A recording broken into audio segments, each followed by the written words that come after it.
அமாவாசையில் தலையில் செங்கல் வைத்து இந்த ஆஞ்சநேயர் கோவிலை சுத்தி வந்தா புது வீடு வாங்கலாமாம். சொந்த வீடு கட்டுவது என்பதுதான் பெரும்பாலும் எல்லோருடைய கனவாக இருக்கும். சிலர் கடனை வாங்கியாவது வீடு கட்டிவிடுவார்கள். சிலர் வீடு கட்ட எப்படி சிறுசிறுகச் சேர்த்தாலும் கையில் பணம் தங்காது. சிலரோ நிறைய பணம் வைத்திருந்தும் சிலருக்கு வீடு கட்டும் யோகமே கைகூடி வராது. இப்படி சொந்தமாக ஒரு வீடு கட்டுவதில் எவ்வளவு தடைகள்! இந்த தடைகளெல்லாம் நீங்க வேண்டுமென்றால் இந்த ஆஞ்சநேயரை இப்படி சென்று வழிபடுங்கள். உங்களுக்கு வீடு கட்டும் யோகம் கைகூடும். எந்த கோவில்? சென்னை தாம்பரத்தை அடுத்து இருக்கின்ற வண்டலூரில் இருந்து கேளம்பாக்கம் செல்லுகின்ற வழியில் கிட்டத்தட்ட 12 கிராம் மீ தூரத்தில் குடிகொண்டிருப்பவர்தான் புதுப்பாக்கம் மலை ஆஞ்சநேயர்.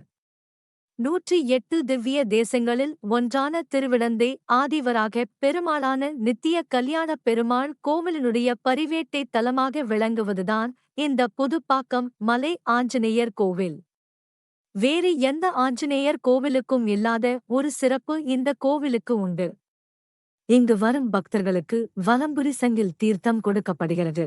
இந்த மலை ஆஞ்சநேயர் கோவிலுக்கு அமாவாசை நாட்களில் கிரிவலம் செல்வது மிகவும் சிறப்பு வாய்ந்தது.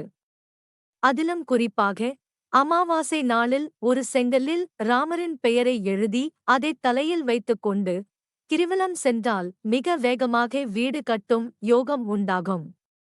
இப்படி செய்பவர்கள் கட்டாயம் புதிதாக வீடு வாங்குவார்களாம். பௌர்ணமி கிரிவலம். அதேபோல ஒவ்வொரு பௌர்ணமியும் இரவில் இந்த கஜகிரி மலையே ஆஞ்சநேயரை சுற்றி வருகிறார் என அந்த பகுதி மக்கள் நம்புகின்றனர். அந்த சமயத்தில் பக்தர்களும் இந்த மலையைச் சுற்றி வந்தால் நினைத்தது நிறைவேறும் என்று சொல்லப்படுகிறது.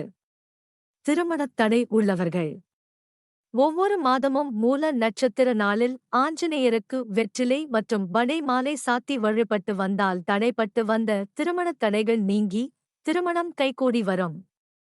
ஆஞ்சநேயருக்கு செவ்வாய்க்கிழமைகளில் வெண்ணையும் வெற்றிலை மாலையும் அணிவித்தால் நீங்கள் நினைத்தபடி வேலையும் பதவி உயர்வு கிடைக்கும்.